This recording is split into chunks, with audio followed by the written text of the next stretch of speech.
بسم اللہ الرحمن الرحیم۔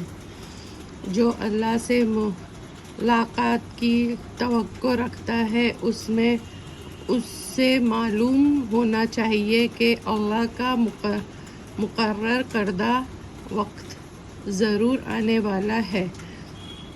وہ سب کچھ سننے والا اور جاننے والا ہے، اور جو شخص کوشش کرتا ہے تو وہ اپنے ہی فائدے کے لیے کوشش کرتا ہے، اور خدا تو سارے جہاں سے بے پرواہ ہے۔ خدا تو سارے جہاں سے بے پرواہ ہے، اور جو لوگ ایمان لائے اور نیک عمل کرتے رہے، ہم ان کے گناہوں کو ان سے دور کر دیں گے اور ان کے اچھے اعمال کا ان کو اچھا صلہ دیں گے۔ اور ہم نے انسان کو اپنے ماں باپ کے ساتھ نیک سلوک کرنے کا حکم دیا ہے، اور اگر وہ دونوں تجھ پر زور ڈالے کہ تو میرے ساتھ ایسی چیز کو شریک کر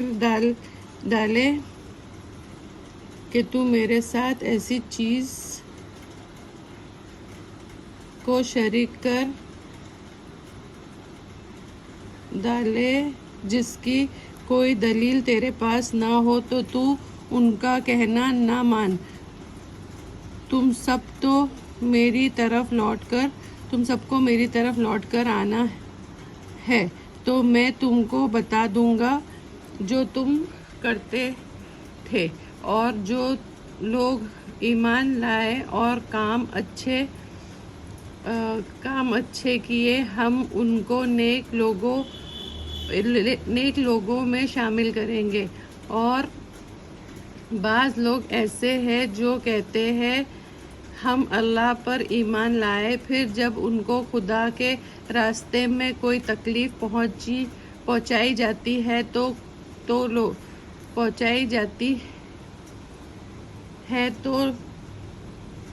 تو لوگوں کے اس ایذا کو اللہ کے عذاب جیسا سمجھتے ہیں، اور اگر آپ کے رب کی طرف سے کوئی مدد پہنچتی ہے تو کہتے ہیں کہ ہم تو تمہارے ساتھ تھے۔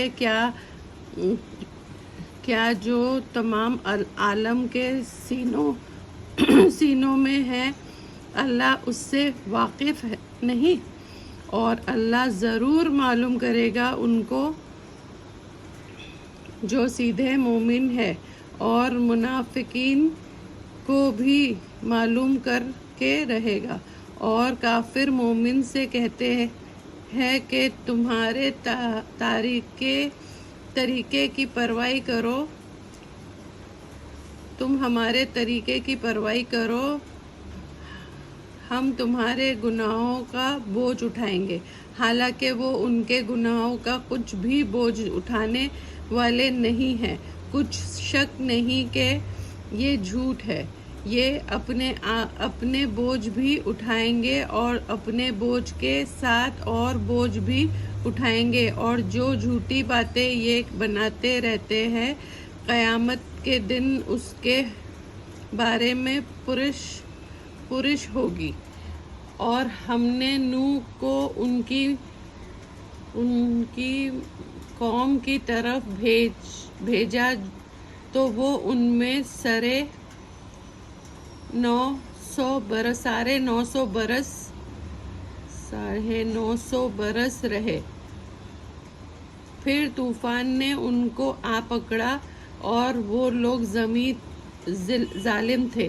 پھر ہم نے نوح کو اور کشتی والوں کو بچا لیا، اور ہم نے اس وقت کو تمام عالم کے لیے موجب عبرت بنا دیا۔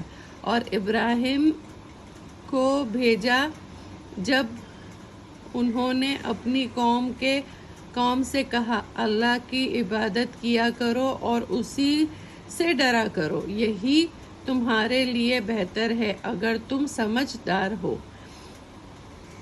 تم لوگ اللہ کو چھوڑ کر بتوں کو پوجتے ہو اور جھوٹی باتیں بناتے ہو۔ جن لوگوں کو تم خدا کے سوا پوجتے ہو وہ تم کو رزق دینے کا اختیار نہیں رکھتا۔ پاس خدا ہی سے رزق طلب کرو اور اسی کی عبادت کرو اور اسی کا شکر ادا کرو اور تم کو اسی کی طرف لوٹنا ہے۔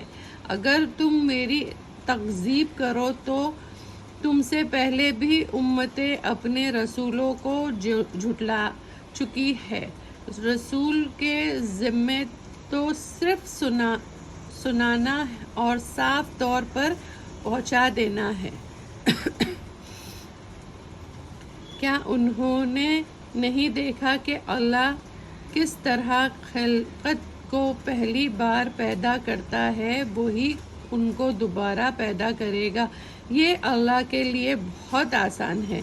آپ کہہ دیجئے تم زمین میں چلو پھرو اور نظر ڈالو کہ کیسے اس نے مخلوق کو پہلی بار پیدا کیا ہے، پھر اللہ دوسری بار بھی پیدا کرے گا۔ بلا شبہ اللہ ہر چیز پر قدرت رکھتا ہے۔ اللہ جسے چاہتا ہے عذاب دیتا ہے اور جس پر چاہے رحم کرے، اور اسی کی طرف تم سب لوٹائے جاؤ گے، اور تم نہ اس کو زمین میں عاجز کر سکتے ہو نہ آسمان میں، اور نہ اللہ کے سوا تمہارا کوئی کارساز ہے اور نہ مددگار۔ اور جو لوگ اللہ اور اس کی ملاقات سے انکار کرتے ہیں، یہ لوگ میری رحمت سے مایوس ہو گئے ہیں، اور ان کے لیے دردناک عذاب ہوگا۔